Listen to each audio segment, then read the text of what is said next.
I wonder if there's a video that perfectly represents our foreign policy position right now.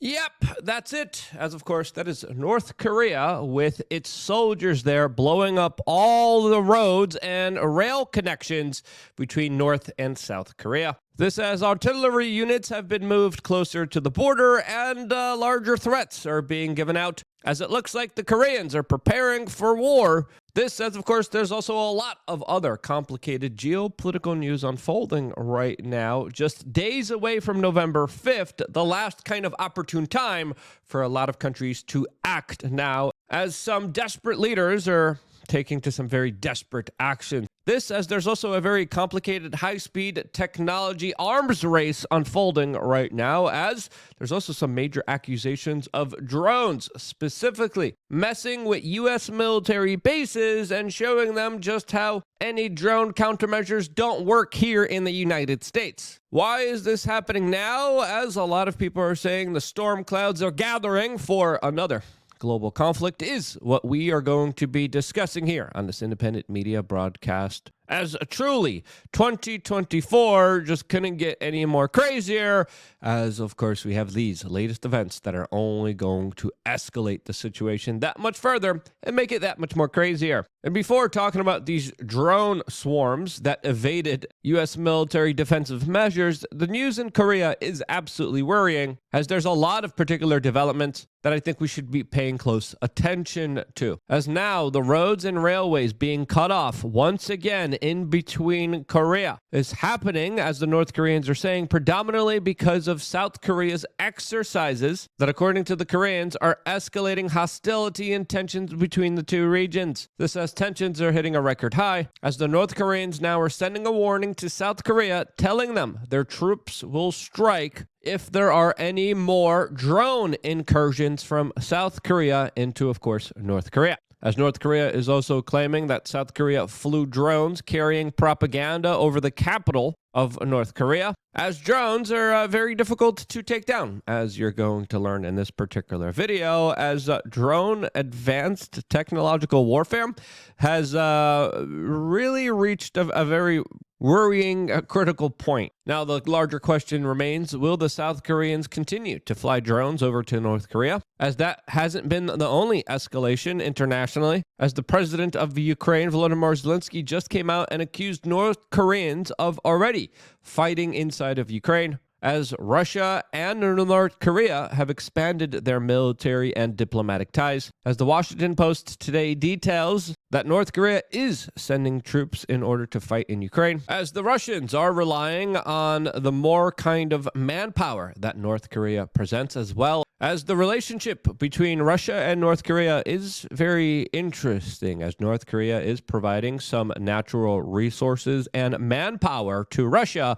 a country that is in a major population decline. Now, North Korea being essentially isolated from the world, except for, of course, their now closer ties to Russia and China, really do highlight a kind of very difficult situation for Western military hegemony. As, of course, if this larger kind of conflict kind of unfolds in North Korea, we have a very difficult situation, as the United States American taxpayer is already financing conflicts in the Middle East, inside of Europe, inside of Taiwan, and now we're going to have a fourth bill that we're going to be given to by the military-industrial complex that's going to be demanding not just their money, but the pound of flesh associated with it.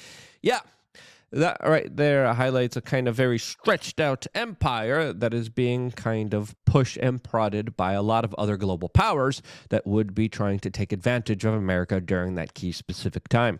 All of this, as of course the United States is ever so having a very contentious and tumultuous relationship with Russia that also could potentially provide North Korea with more advanced nuclear weapons in exchange for the support that they're getting for, of course, their larger conflict in Ukraine that they started. Vladimir Putin had some very choice words as of late, recently declaring that Western elites have, quote, stuffed their stomachs with human flesh and they've been stuffing their pockets with money, but they must realize this ball of vampires is, quote, about to end.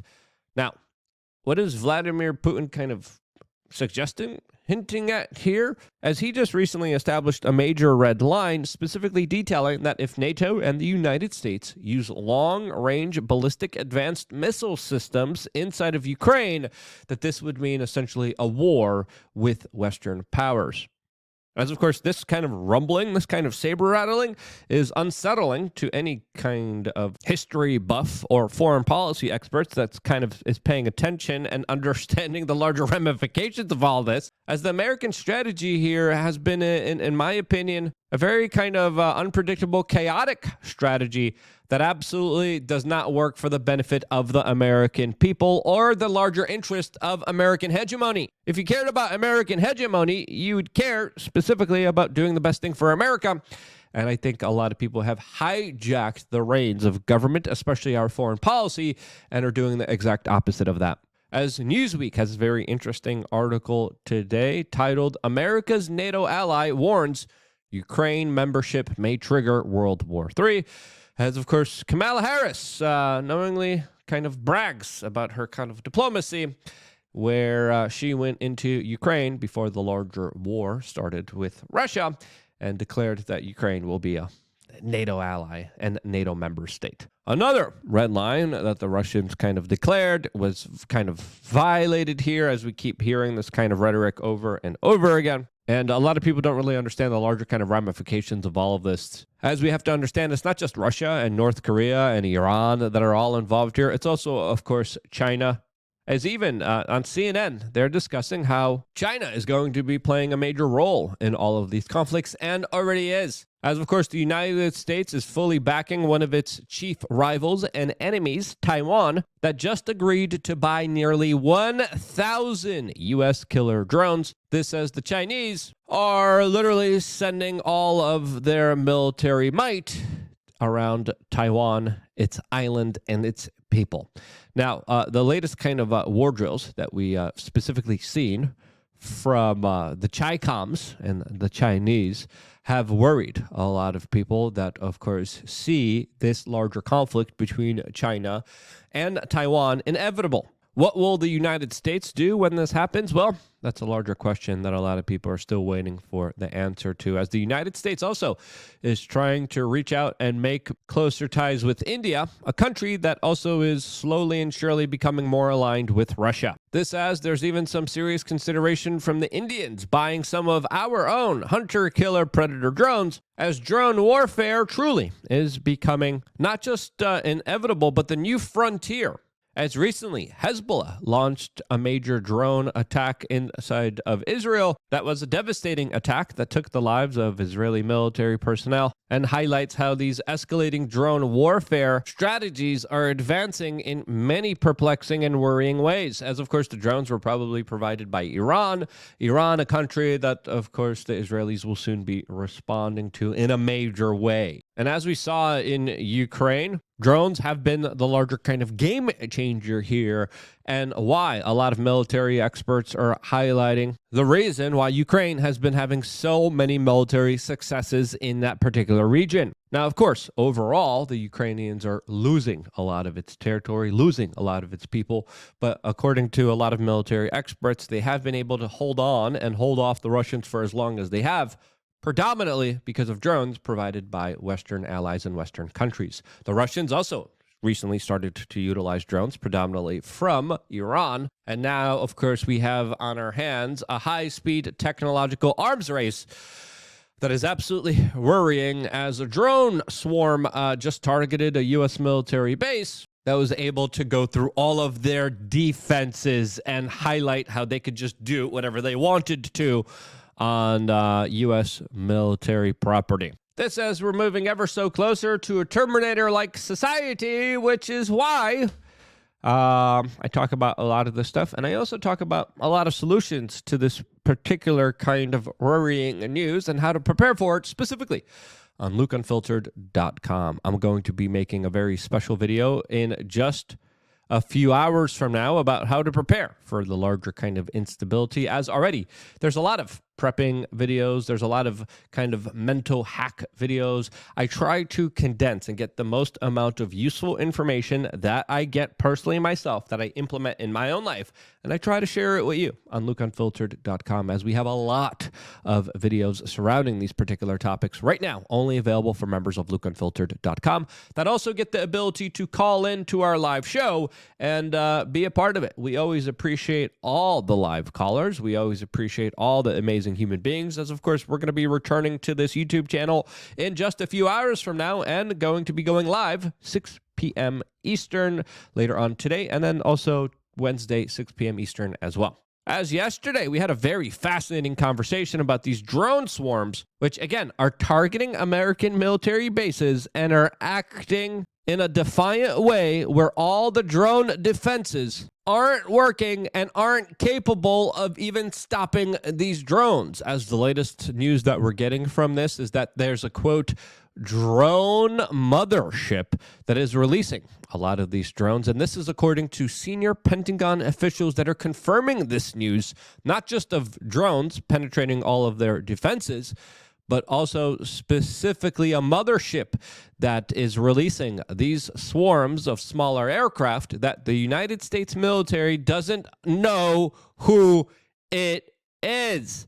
The U.S. military doesn't know who's flying these drones, which brings us to the possibility of a lot of speculation that people are making here, as of course it is satellite technology and videos that are capturing these motherships and these drones flying out of the sky and just kind of messing with U.S. military troops. Now, who's responsible here for these specific drones? Well, let's just be honest here and have a conversation here that I think is worth exploring, as I think a lot of people are saying China, some people are saying Iran, which again is plausible since they are also working on a kind of advanced robotics and drone technology that we are aware of.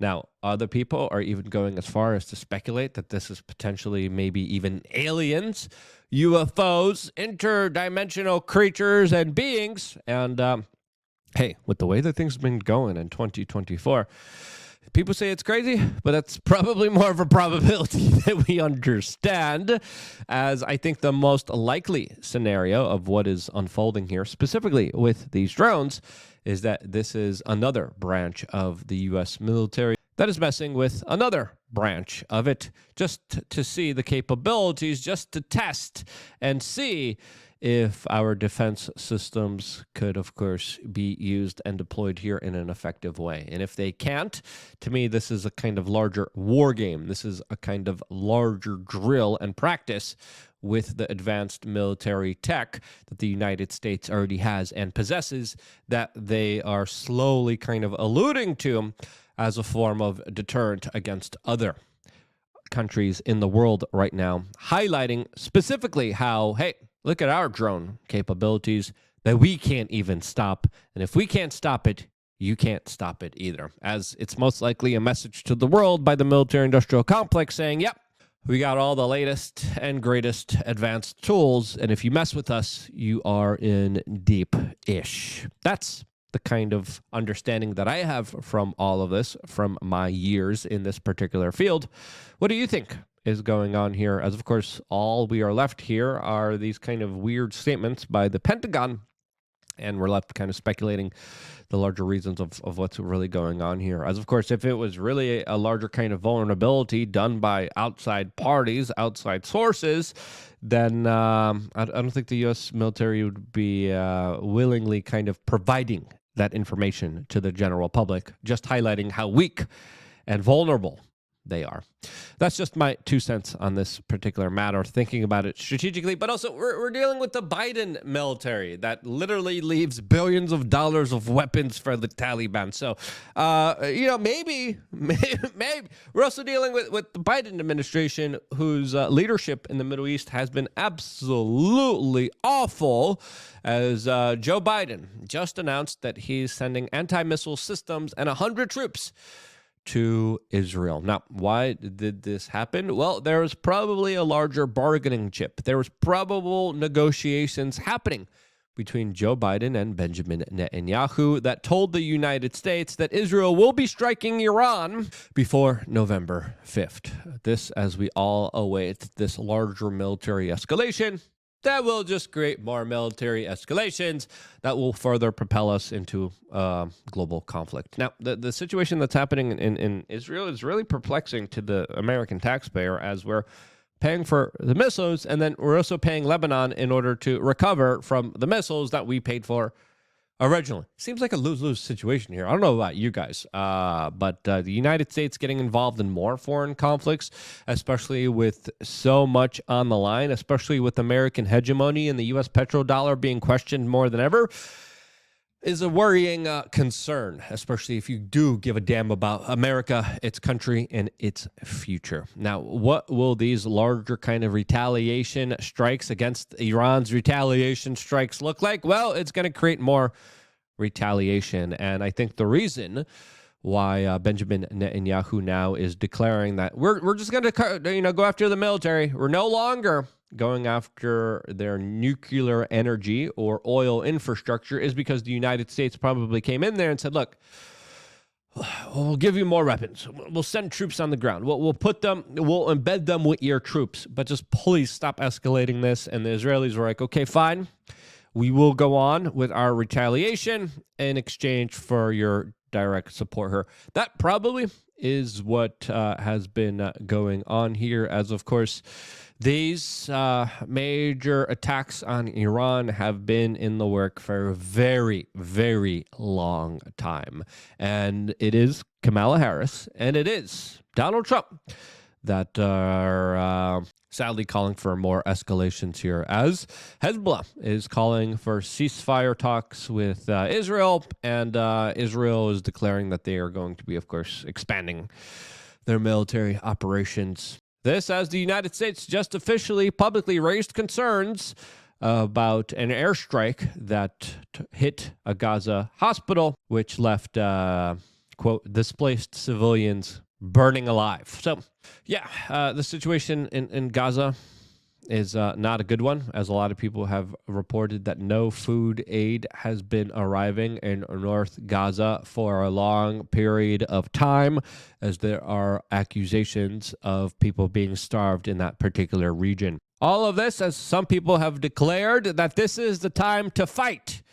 And these are the exact comments from Miriam Andelson, a big supporter of Donald Trump and financial backer of his, that announced that the time for talk is over. And again, strategically, taking a step back here, I think we had enough fighting in 2024. I think we had enough global conflicts in 2024.